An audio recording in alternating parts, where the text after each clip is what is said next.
Hello everyone.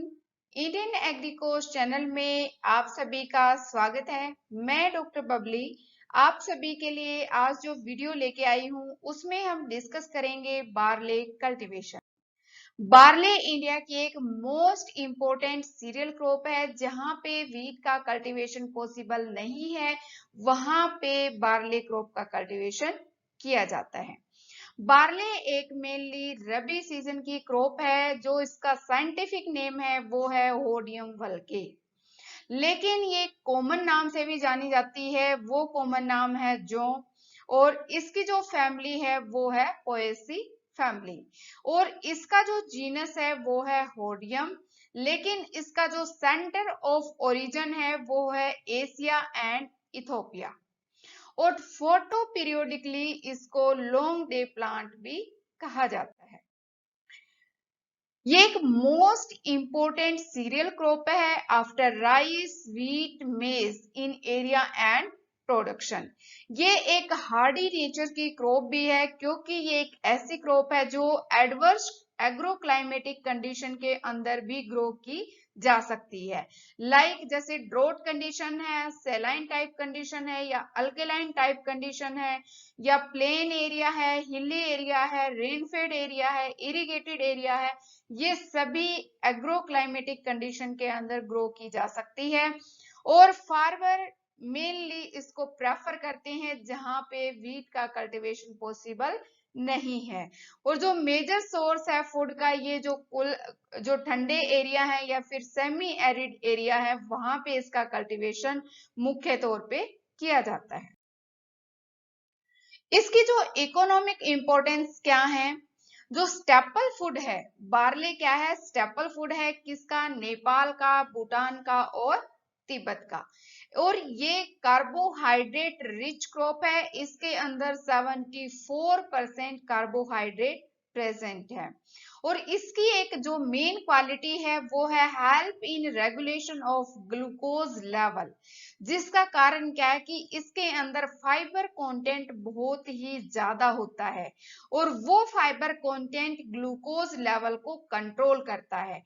Barley के अंदर 5 गुना ज्यादा फाइबर कंटेंट होता है अदर जो वोल ग्रेन क्रॉप होती हैं उनसे। इसके अंदर जो प्रोटीन कंटेंट है वो है 11.5%, fibre content 3.9% and fat content 1.3%, and it also help in reduction of cholesterol level in the liver। ठीक है, और ये स्टिमुलेट करता है fatty acid synthesis in liver, means liver के अंदर जो फैटी एसिड फॉर्मेशन प्रोसेस है उसको भी ये इन्हांस करता है, स्टिमुलेट करता है। और इसके अंदर जो विटामिन है ये विटामिन रिच भी है। इसके अंदर vitamin B, vitamin E and folic acid प्रचुर मात्रा में पाया जाता है। इसके अंदर एक मेन बात है वो है ग्लूटन। जो इसका प्रोटीन है वो है ग्लूटन, जो कि व्हीट में भी पाया जाता है। इसकी वजह से कुछ बंदों को सेंसिटिविटी होती है, ग्लूटन से एलर्जी होती है, जिसकी वजह से व्हीट का और बार्ले का वो यूज नहीं कर सकते।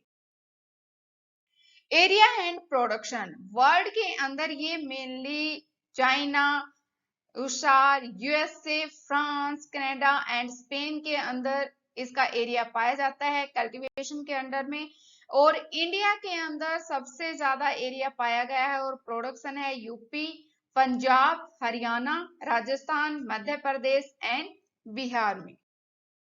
इसके कुछ यूजेस हैं जो कि मोस्ट इंपोर्टेंट है, और इन यूजेस की वजह से ही बार्ले का कल्टीवेशन किया जाता है। मेनली जो बार्ले के ग्रेन है उसको एज ए फीड यूज किया जाता है for live stock and poultry purpose में। लेकिन ये मैन्युफैक्चरिंग में हेल्प करता है माल्ट की, बियर की, brandy, whisky and industrial alcohol का प्रोडक्शन करना है। विनेगर, पेपर मेकिंग में इसका यूज होता है। इसकी चपाती भी बनाई जाती हैं, और मेन जो इसका एम है वो ये क्या है, इसकी जो नेचर है वो ठंडी नेचर होती है। तो mainly barley can use flour as a sattu and also for biscuit making. इससे जो एनर्जी रिच ड्रिंक्स हैं वो भी बनाई जा सकती हैं, like Bournvita, Boost, Horlicks are from barley malt, वो भी तैयार किए जाते हैं लाइक बोर्नवीटा, जो कि बहुत ही हाई एनर्जी ड्रिंक है। और इसकी जो हाई डिमांड कहाँ पे है, जो माल्टिंग इंडस्ट्री है वहां पे, और इसके स्टॉक को as a bed for livestock भी यूज किया जाता है। तो ये इसके मोस्ट इंपॉर्टेंट यूजेस हैं बार्ले के, जिसकी वजह से जो बार्ले की रिक्वायरमेंट है वो डे बाय डे इंक्रीज होती जा रही है। नेक्स्ट है क्लासिफिकेशन। बार्ले की जो क्लासिफिकेशन है वो 3 टाइप की क्लासिफिकेशन है, वो है एक होडियम वल्गेर, होडियम डिस्टिकोन and होडियम irregular.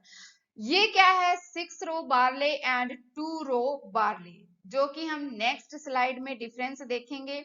All form of barley originated from a wild species Hordeum spontaneum, ठीक है। और जो हर्ड बार्ले होता है उसमें क्या होता है, चाफ ग्रेन के साथ अटैच होता है, उसका जो स्ट्रा है वो सेपरेट नहीं होता। लेकिन हल लेस जो बार्ले होता है उसके अंदर उसका जो हस्क है ग्रेन के साथ वो अटैच नहीं।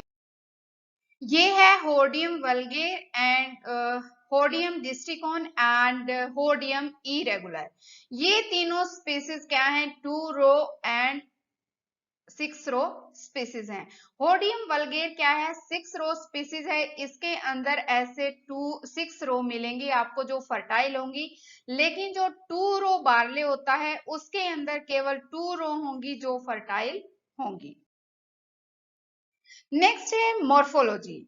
जो प्लांट है बार्ले का वो आपको ऐसा दिखाई देगा, ठीक है।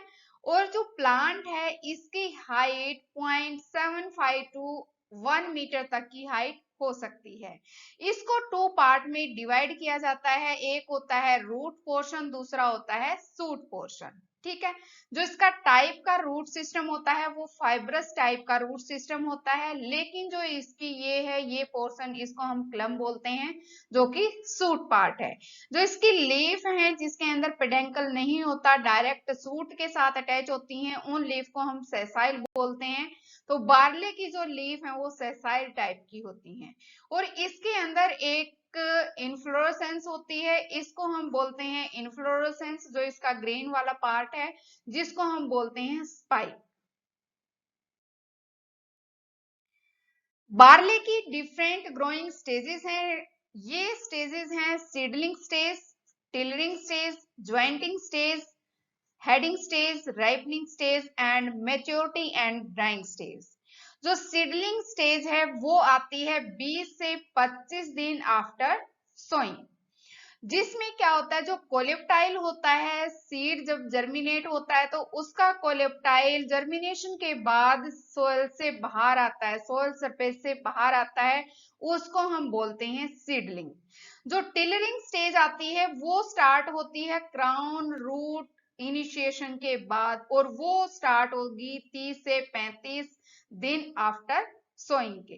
ज्वाइंटिंग एंड बूटिंग स्टेज में क्या होगा, जो वेजिटेटिव पार्ट हैं वो मल्टीप्लाई करना स्टार्ट कर देते हैं, और ये स्टेज आती है 55 से 65 दिन बाद, सोइंग के 55 से 65 दिन के बाद। लेकिन जो हेडिंग स्टेज है वो 75 से 85 दिन आफ्टर सोइंग के आती है, और इसमें क्या होता है, जो flag leaf gives rise two year head and synthesis start हो जाती है और मिल्किंग स्टेज के अंदर एंटर कर जाती है। फिर है ripening stage. Ripening stage 90 to 100 days after sowing आती है, और इसमें होता है grain filling and development start हो जाता है। जितने भी जो ग्रेन्स हैं वो मिल्किंग स्टेज से फिर ड्राई स्टेज पे जाना स्टार्ट कर देते हैं।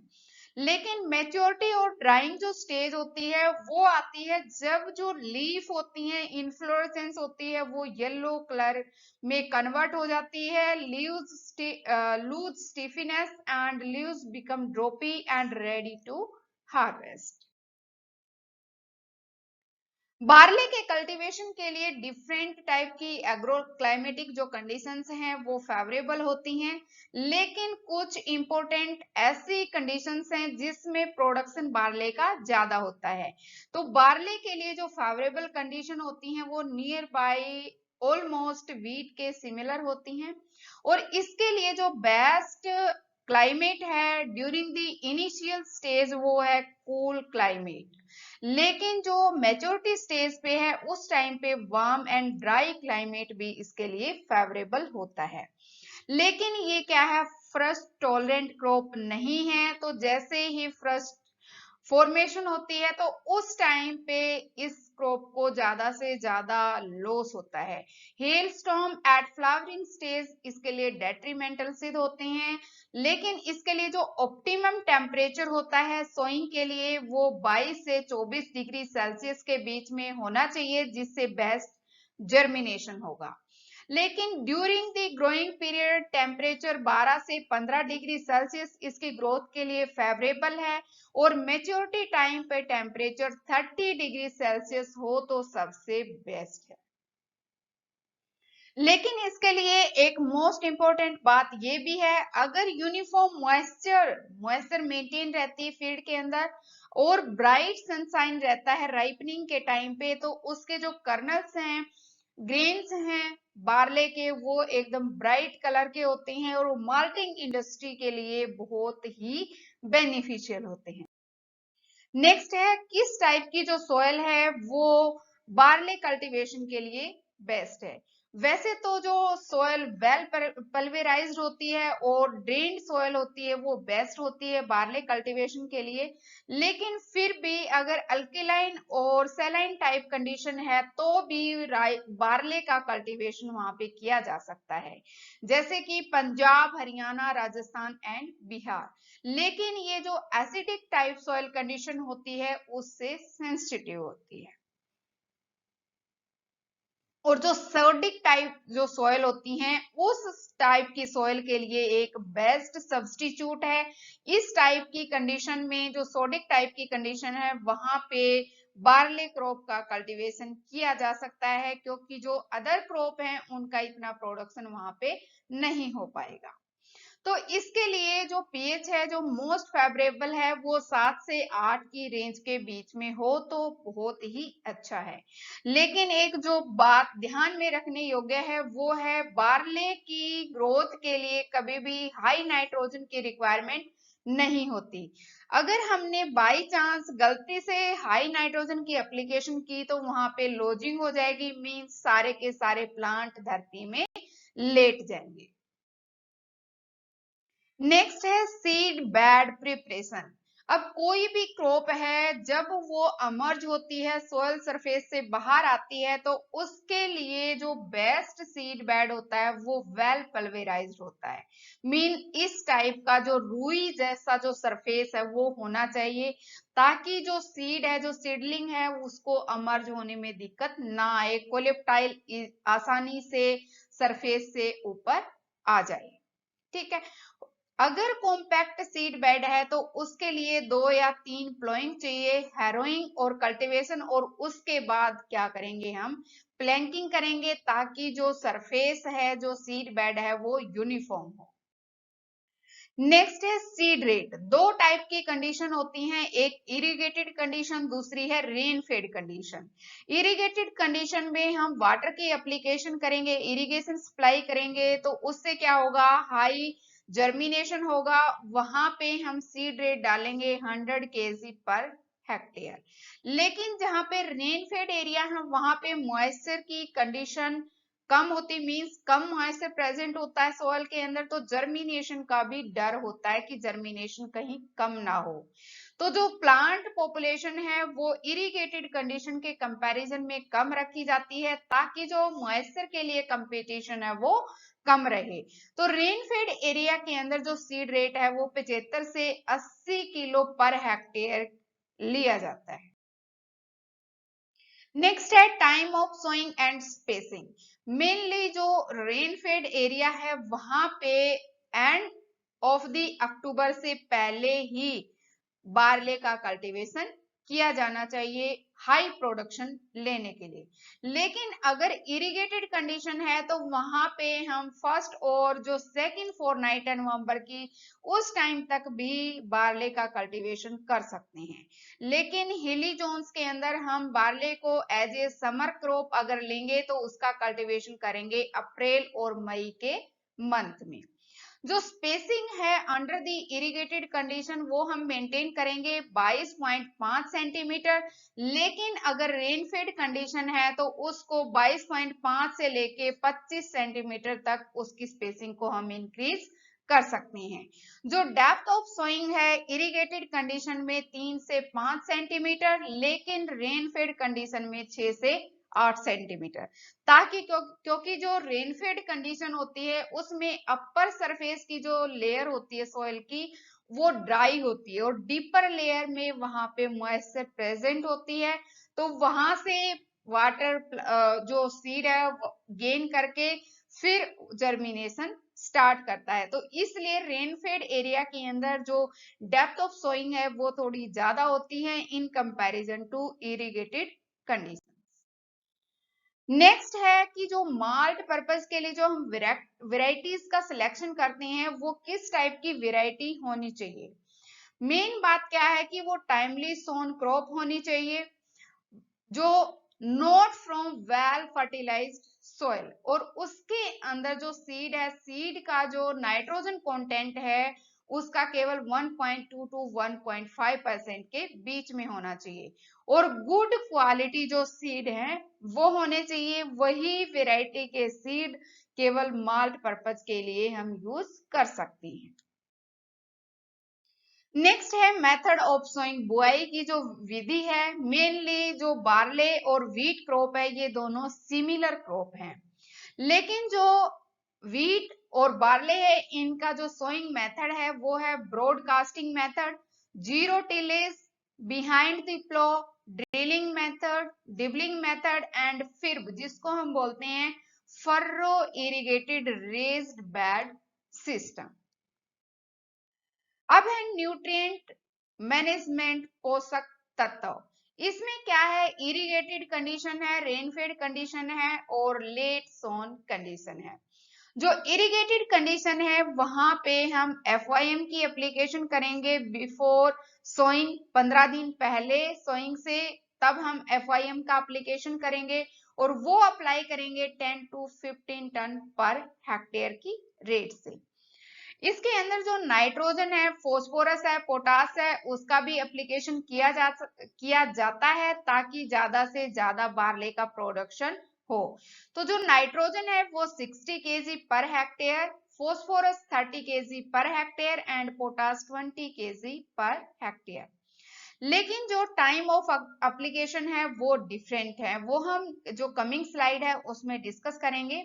नेक्स्ट है रेनफेड कंडीशन में जो नाइट्रोजन की एप्लीकेशन है वो इरिगेटेड कंडीशन के कंपैरिजन में कम नाइट्रोजन की एप्लीकेशन होती है, वो होगी 30 kg पर हेक्टेयर, फोस्फोरस 30 से 15 kg पर हेक्टेयर पे आ जाएगा, और जो पोटास है वो 20 से 10 kg पर हेक्टेयर पे आ जाएगा। लेकिन जो लेट सोन कंडीशन है उसमें nitrogen 40 kg per hectare apply किया जाता है, phosphorus 30 kg per hectare and potash 20 kg per hectare apply किया जाता है, जिससे जो न्यूट्रिएंट रिक्वायरमेंट होती है बार्ले क्रॉप की वो फुलफिल की जा सकती है। नेक्स्ट है मेथड ऑफ फर्टिलाइजर एप्लीकेशन। जैसे हमने इरिगेटेड कंडीशन के अंदर नाइट्रोजन, फोस्फोरस और पोटास की एप्लीकेशन की, तो उसके अंदर क्या होगा, 50% बेसल डोज डाली जाएगी नाइट्रोजन की और फुल डोज पोटास की और फोस्फोरस की at the time of sowing. लेकिन जो स्प्लिट डोज है वो फर्स्ट जो इरिगेशन हम अप्लाई करते हैं वहां पे 50% जो रिमेनिंग नाइट्रोजन है वो अप्लाई करेंगे।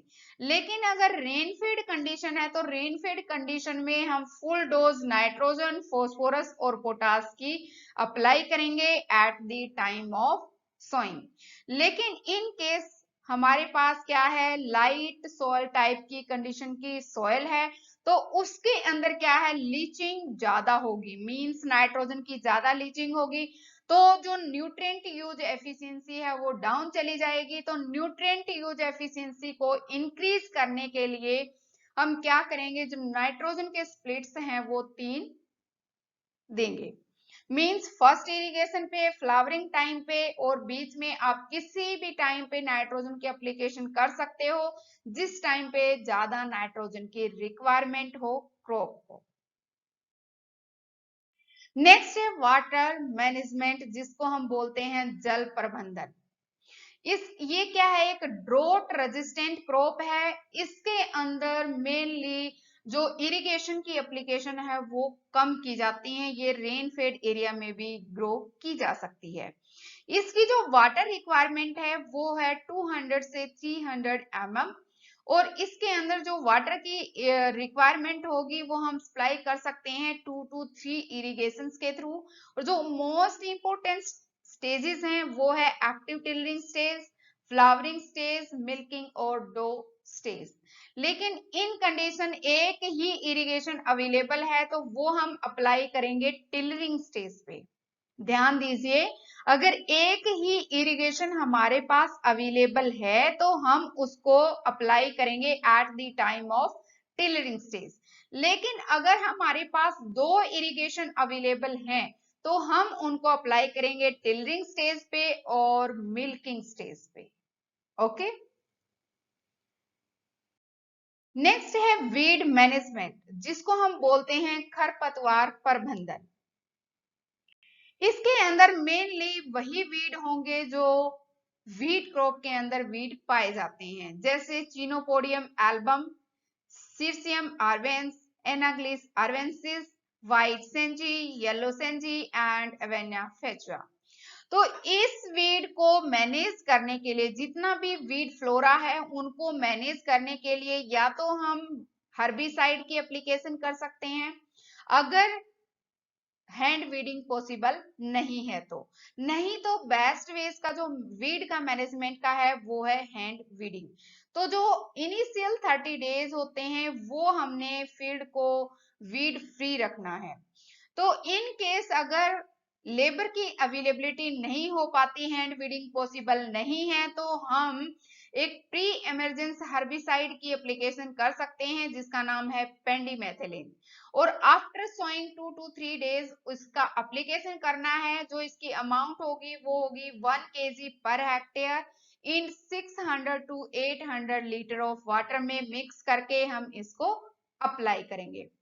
पोस्ट इमरजेंसी हर्बिसाइड और ब्रॉड लीफ के लिए आप यूज कर सकते हो 2,4-D, और इसकी अमाउंट होगी 0.5 kg active ingredient per hectare in 700 to 800 litre of water. Main जो बात है वो है क्रॉपिंग सिस्टम की। आज के टाइम पे ज्यादा ध्यान किस पे दिया जा रहा है, जो लेग्यूम क्रॉप है, क्योंकि वो क्या करती हैं, नाइट्रोजन का फिक्सेशन करती हैं, सॉइल की फर्टिलिटी को मेंटेन करती हैं।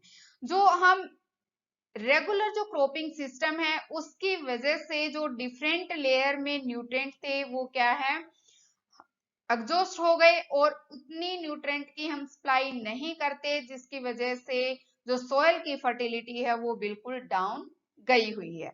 तो जो मेन क्रॉपिंग सिस्टम है वो हमने उसको अल्टर करना चाहिए ताकि जो डिफरेंट लेयर हैं उनमें से क्रॉप क्या करे, न्यूट्रिएंट अपटेक करे, ताकि जो एक लेयर है वो एग्जॉस्ट ना हो न्यूट्रिएंट से। तो इसके अंदर हम क्रॉपिंग सिस्टम फॉलो कर सकते हैं, राइस बार्ले क्रॉपिंग सिस्टम, ज्वार के साथ क्रॉपिंग सिस्टम इसका हम ले सकते हैं, बाजरा के साथ, कॉटन के साथ और ब्लैक ग्राम के साथ।